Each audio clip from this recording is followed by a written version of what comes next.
Hey WCA, it's Mike.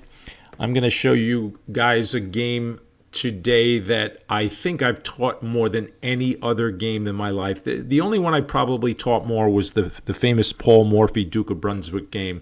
The one you're going to see today, if I've ever met you at your home, we did those little meet and greets where we had a lesson, get to know each other to see if you'd like to come to the WCA. I probably showed you this game. If you were a 2 o'clock student and I wanted you to stay late because I'm trying to get your rating up, come to 4 o'clock someday, you saw this game. It is based on from the book Best Lessons of a Chess Coach by Sunil Weeramantry, who I worked for a long time. And it's really a wonderful book. But not everybody today is studying chess from books. We're using technology more, hitting the computers. But let's take a look at this game. So Sunil has the white pieces, and he played this in 1977, and it starts as a Pirc Defense. Now, as I wrote in the blog, I want everyone to really spend a lot of time. I mean, we have 2 weeks to do this game because we're not seeing each other for President's Day.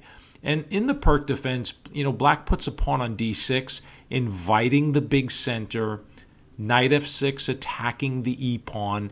And in the book, he talks a great deal about natural moves. Like in this position, you have several ways to protect this pawn, and they're all pretty decent, but clearly the most natural move would be knight to c3. And when you hear a chess coach or a chess teacher use the word natural, or some of my coaches would say natural, they would kind of indicate the most comfortable square for the knight. I mean, think about it. Where else in this position is the knight on b1 going to go in a king-pawn opening? Can it go to other squares? Of course, but most of the time it feels really at home on c3. Okay, so g6. That indicates a fianchetto. I believe everybody in attendance knows that word by now, but if you don't, I'll put it in the blog. It basically means coming from the short side in Italian, where this bishop is going to play from the long diagonal, but coming into the game via the short diagonal. Here, you see this one over here. Okay, bishop to c4. This is not the most common way to play against the Pirc Defense. In this position, there's a lot of moves. You could play a classical. You could play the Austrian attack, pushing these pawns into the center. Let me show you what that looks like. There you go. Leaving the minor pieces back for a second in order to have a huge center. And if Black doesn't know what they're doing, they're going to get blown off the board. But Sunil's choice in this position was interesting. It was bishop to c4. And it takes aim at the f7 square, where Black always needs to be careful. So Black completes the fianchetto, and now queen e2. It's clear after you study this for a while. Well, first of all, it looks a little strange to pop the queen out before the minor pieces. But queen e2 has a very, very specific idea in mind. He wants to play e5. You see the e-pawn here? He wants to push it. And the problem is, if you keep the queen on d1 and push the e-pawn, after a trade of pawns in the middle, you can see that Black has the option of trading queens. So he's looking to get a sharp game, meaning he doesn't really want to trade the queen. So he puts the queen on e2, but that move comes with a little bit of a price. I mean, it's funny. Almost nothing is for free in chess unless your opponent blunders. If you play a good move, and your opponent follows with a good move, you each kind of get something from the position. So, if you're going to move a piece like the queen to e2, you're getting something, right? You have this idea of e5. But notice the d-pawn here on d4. With the queen on her home square, the d-pawn is always protected, correct? Correct. But not when the queen is on e2. So what Black did to exploit that, or to take advantage of that, was to play the move knight c6. And Black's attitude is, hey, you better deal with that d-pawn before you start messing around in the center. Now, I don't know how much theory Sunil knew when he played this. I know that he knew more than his opponent, but he even admits in the book that, this is 1977. So, there wasn't tons and tons of computer analysis going on. So a lot of these players were working these ideas out by hand. But Sunil knows what he's doing here. And he played the move E5. And it's very funny, a quick story. I played this exact same tactic that pops up in this game in the New York State Championship, almost 20 years later. And Sunil was in the same tournament 2 seats down, and I actually asked him to stand up and look at my game. It was so comical that I learned this idea from his book, and sure enough, he's playing in the same tournament I was. And here's the idea. After E5, you sacrifice the pawn. You take the knight, completely ignoring the fact that your queen's being attacked, which was taken in the game. And before dealing with this knight, you take the bishop on G7, which is very strong because you attack the rook in the corner. Black obviously can't give up that rook as well. They'll be losing a ton of material. So rook G8 is forced, and now one of the first key ideas in this game that we're looking at. Pause the video. How do you take the knight?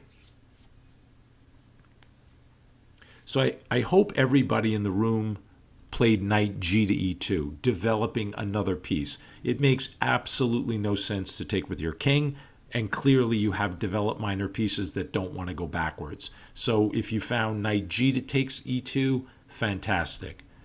Now, in this position, years later, moves like pawn E6 replace the move that was played in the game. Pawn E6 is designed to build a big center here and maybe chase the light square bishop away, bringing the queen out here to H4. Like if the bishop pops into H6 to protect that pawn, you might get harassed by the queen. That's a double attack, by the way. You see both bishops are hanging here, but white can save the day with bishop f4. But in the game, and other players who have had this position, they decided that back here, it's best just to get rid of the pawn right away. I mean, like it's hard to play a game of chess with a pawn one box away from queening. So black just got rid of the pawn.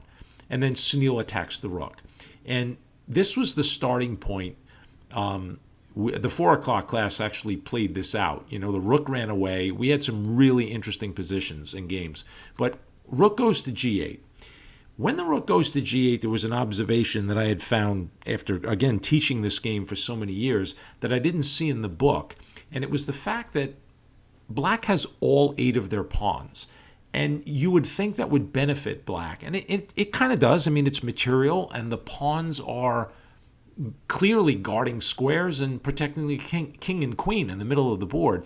But there could be a downside to having all 8 pawns in this position. Can anybody figure out what it is? Just make sure you raise your hand so I can call on you. Fred? Ah, very good, Fred. Exactly. Because there's still 8 pawns on the board for black, how are the rooks and queen going to get in? It's very hard to jump over your own pawns. If you start to move the pawns, you might make holes for the white minor pieces that are flying all over the board here. Okay, so that's very good, Fred. That was fantastic. So rook G8. Now white castles. Pause the video. Which way do you castle and why? Make an argument. If you really think the king should castle queenside, do a little analysis. Push yourself. Don't just say, oh, I'm going to castle, short because my name is Sam. It begins with an S. Come on. Which way and why? Okay. Ben, excellent. Excellent. Castle this way. The reason, you immediately start to x-ray the queen. You should know what that term means, to x-ray a piece. You're going right through the pawn and putting a little heat on Big Mama up here. So after castling long, black's intention here was to get castled too. Clearly you're not castling on the short side because you moved your rook, number 1, and number 2, you have this bishop looking in the window. This bishop on h6 is my favorite piece in the game. And I bet that there's other coaches who have studied this game and taught this game. I bet I'm the only one that loved the bishop as much as I don't know. There's something about this piece. It just kind of hangs out here. It tells the rook, where you're going. You're just going here and here. I have an eye on this square so the king can't get over. I don't know. I like the bishop on h6. Black needs to castle. So he played c6 to open up a diagonal for the queen. And again, you never know. They might push d5 and start chasing pieces around. So other folks who have had this position, they've tried bishop e6. And this is using the concept of challenging a very powerful piece with an undeveloped piece. So let's go back. The bishop on c8 is undeveloped. The bishop on c4 is very strong. So a move like bishop e6 is trying to provoke a trade, putting more pawns in the center and then maybe taking a little heat off your position, although, white still obviously has chances here. But in the game, c6 was played. And now white's turn. I can't tell you how many times that, I've used this game for so many years and have had students play it out from various positions, and that where players would start to attack right away. And the position on the modern computers are, this sounds strange, are pretty much equal. The problem is the computers would know how to push these pawns for black. The computer obviously is going to calculate any tactical move involving the movement of these pawns. But humans, think about it. There's still 8 pawns on the board. All of those pawns have options to move to different squares. The H pawn is blocked, but you have central pawns that can still move 2 squares. Humans mess this stuff up, and they also mess up when you have this much piece activity. Look at the white pieces. There are so many options, but I love Sunil's move here. He played rook h to e1. What concept is he using? Bringing in the last piece. If you don't see something concrete, remember, you're human. If you come home and you put on the computer that in this position, let me back up for a second. Here, it's white's turn, right?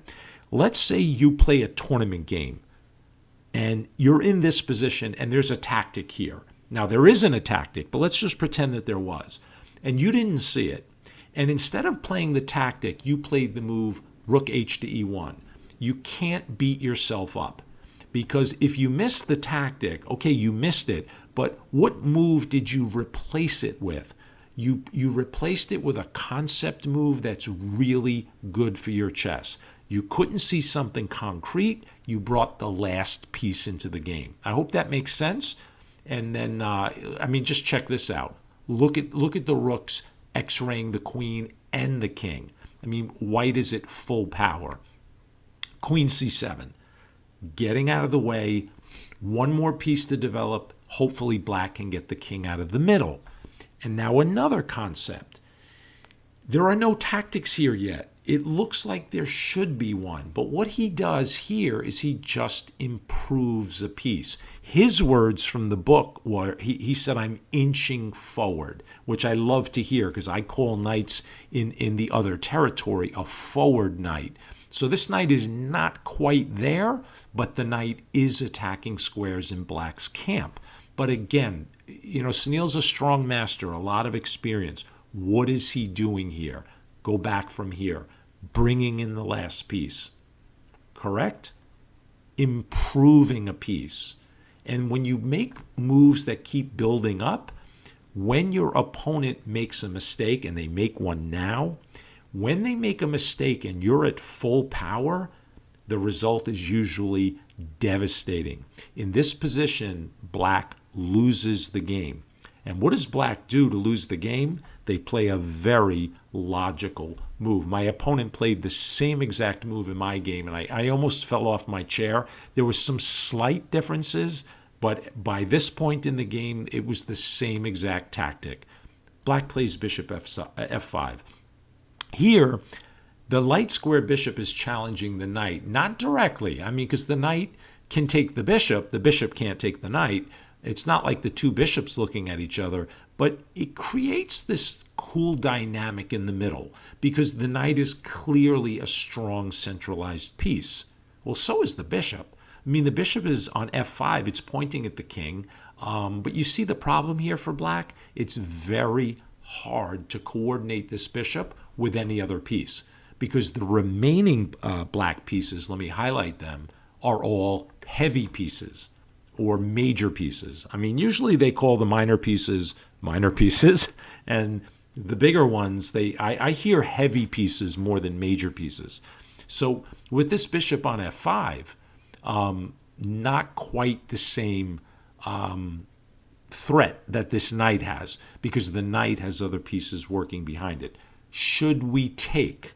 Well, if you take the bishop, g takes, you're opening up the g file for the rook. And, you may have to play a move like g3, then black plays a move like e6. And I don't know, black seems to be kind of coming out of this a little bit. But that's not what happened in the game. Okay, pause your video. Let me take you back to the position first. I got to see it. My hands start to hurt because I have to rewind these pieces so quickly and set them up. So this is the position that we had. Boy, it's really tough. Let me turn the highlights off. Pause your video. Okay, white to play and win. Gorgeous move. Just knight b5, attacking the queen. The problem in this position for black, in the game, black took the knight, so did my opponent. And when they take the knight, it's like I might as well take a piece. The problem is it gets replaced by the other knight, not with the bishop check. When you take that, this is one of the problems I'm putting on in the blog for you. Can black just take this bishop? Well, they cannot because of knight d6 check. It's the same move that's played in the game. That threat is unstoppable. Why? Look where the two major pieces are, or the heavies, pointing right up the D and E file. It's like clockwork. What a beautiful combination. So the queen went to b6. And by the way, work this out yourself. I don't want to even show you this on the screen. I think you should all be able to work out that knight d6 picks up the queen. So the queen goes to b6 and gets hit with knight d6 check anyway.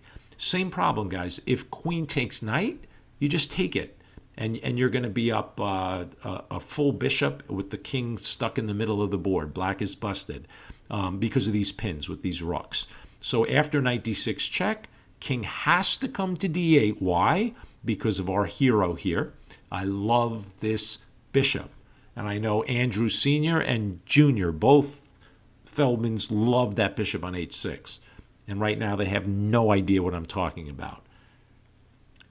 You just take now. It's so cool. King goes to d8. Now you take the bishop because it's check. Look at that rook. Before we didn't want the bishop. Now we take it.